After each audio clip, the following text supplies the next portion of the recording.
Moi, je m'appelle Erika, j'ai 30 ans et je suis issue d'une formation école de commerce. J'ai commencé ensuite en conseil chez Bearing Point. C'est d'ailleurs là que j'ai rencontré Charles. Charles de Braquilange, j'ai 28 ans. J'ai fait une école de commerce aussi comme Erika à l'ESCP. Et après mes études, j'ai commencé donc en conseil là où on s'est rencontrés. Cette formation, tant sur le plan académique que professionnel pendant les premières années, ça m'a permis de ne pas avoir peur des problèmes et de chercher plutôt des solutions. Et c'est ce qui nous a après aussi pas mal aidé dans le projet Easylo.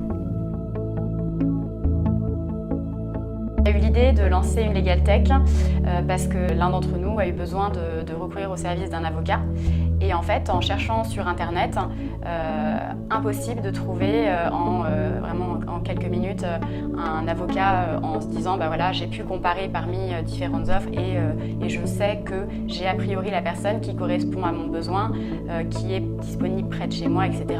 Il y avait quelque chose à faire sur l'accès aux professionnels du droit. Je pense que du coup, on est encore plus légitime pour développer ce service dans la Legal Tech.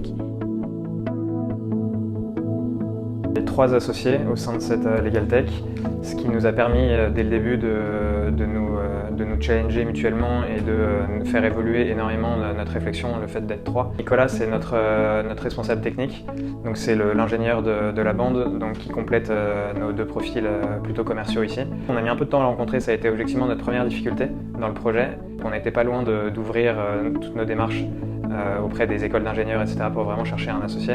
Et finalement, c'est en fait l'ancien colocataire du frère d'Erika. Donc c'est pas très loin dans le réseau et donc c'est comme ça qu'on a démarré l'aventure avec lui. Le plus difficile, je pense que c'est de réussir à prioriser du coup les fonctionnalités qu'on veut apporter au produit. Parce que bien sûr, si on s'écoutait, on ferait tout d'un coup. Grosse année, sachant que la version bêta est loin d'être parfaite, mais ça nous permet de démarrer et de faire un premier vrai test sur le marché.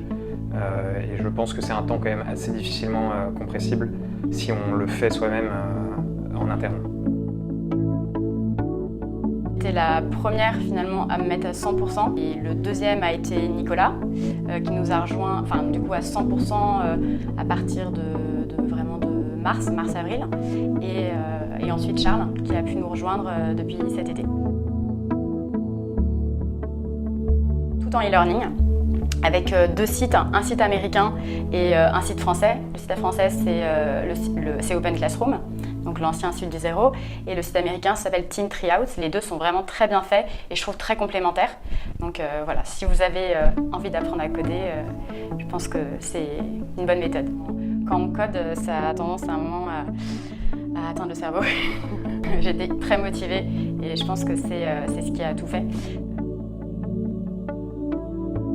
Alors, la valeur ajoutée d'Easylo pour l'utilisateur, le prospect d'un professionnel du droit, c'est le fait d'avoir une solution qui lui permette de vraiment aller chercher une offre adaptée à sa situation, donc tant à son besoin juridique qu'à sa situation personnelle, avec un certain nombre de critères qui lui permettra de trouver vraiment un professionnel adapté, et le tout en quelques minutes. Et pour le professionnel du droit, c'est un outil clé en main, très facile d'accès, de compréhension et qui lui permet de rester assez passif tout en captant de nouveaux clients et tout en personnalisant surtout la relation. Donc c'est un outil clé en main, mais le but c'est pas de standardiser, ça lui permet vraiment derrière de garder la maîtrise de sa relation client et derrière ça lui permet aussi surtout d'apporter un outil et des services qui répondent aux nouveaux usages des utilisateurs aujourd'hui. La plateforme est en ligne depuis fin décembre.